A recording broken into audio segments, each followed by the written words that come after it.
На прв поглед шармантен стар хотел со дрвени подови и црно-бели фотографии на зидовите, но во подрумот поглед во болното минато, каде се чуваат работите на жителите на она што порано беше Нихонмачи, јапонски кварт во Сиетл.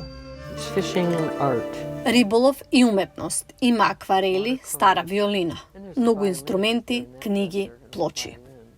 По нападот на Јапонија на Перл Харбор на Хаваите во декември 1941 година, што го означи и влезот на САД во Втората светска војна, Соединетите држави затворија речиси 120.000 јапонски американци кои живееа на западниот брег.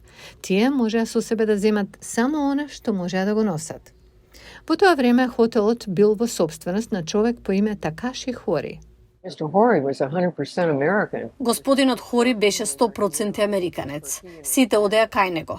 Имаше пријатели кои доаѓа и го прашуваа дали може да ги остават работите во неговиот подрум. Секогаш велеше да. Хори и неговото семејство беа испратени во кампот Минидока во Ајдахо и се вратиле да го работат хотелот по завршувањето на војната. Но многу од семејствата кои ги складирале своите работи во подрумот не се вратија да ги соберат. Имаше многу хаос кога некои се вратија. На некои места имаа пријатели кои ги поддржуваа, но на други места навистина не знаеа што да очекуваат и се соочија со многу дискриминација, вознемирување, насилство и такви работи. Не е изненадувачки што некои никогаш не се вратија во Сиетл, бидејќи се враќаат под хаотични услови. Сегашната собственичка на хотелот, Джен Џонсон, била уметничка која изнајмила соба во соседството кога го запознала претходниот собственик Такаши Хори. Кога влегов во подрумот, Хори ми раскажуваше приказни додека одевме заедно. Кога бев во подрумот и видов како Хори фрла работи во контейнер, си реков, јас ке се погрижам за работите. Во 1985-та таа го купила хотелот со намера да го зачува неговото наследство.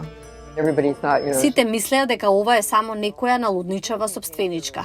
Ниту музеите, ниту кој било друг ги интересираа работите во подрумот. Но со тек на времето мислењата за хотелот Панама се променија. Во 2006-та беше означен како национална историска знаменитост. Кога стана национално богатство, беа одделени средства да се документира се во подрумот. Мислам дека имаше близу 8.000 или 9.000 предмети.